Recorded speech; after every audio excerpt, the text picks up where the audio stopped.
Good morning. It's Msgr Ken. Of course, you know me as the pastor, but I wanted to share with you that I am also a baby boomer. What does it mean to be a baby boomer? Well, it means I was raised by parents who were part of the greatest generation. What was the greatest generation?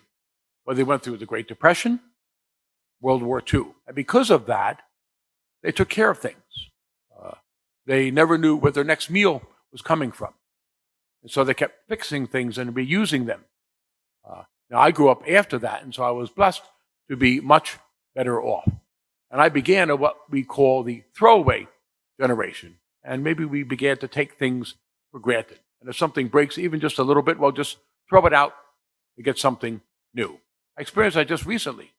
In my office, I have a bookshelf, and I've had it since I came here. So it's over 30 years old. And one of the shelves broke, and the books came tumbling down. And so I was thinking, well, I guess it's time to get rid of it. Well, guess what? All I needed was a couple of furniture pins, and it's just fine. It was very easy to restore, to fix, and to use again. One of the things that we suffer from in our culture, in this throwaway generation, is also our faith. Do we not sometimes treat our faith like something that's throwaway rather than fixing it up? We all know I'm not perfect. You're not perfect. The parish is not perfect.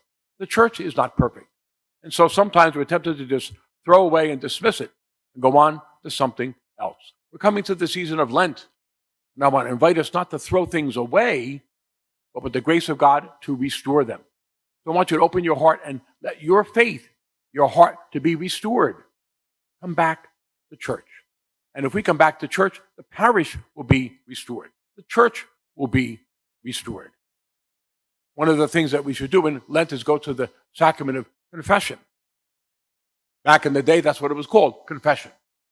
Then they started calling it penance. Now they call it reconciliation, a beautiful word. But I have another word that I like to use. I call it the sacrament of restoration. Restoration, because when we go and experience the mercy of God, we are restored. We become alive again. So let us look to Lent as a season of restoration. Let's not just throw things away because they're imperfect or because I missed one Mass and stop going. Let us pray to God that He will restore me, you, and restore the church. Come back to church.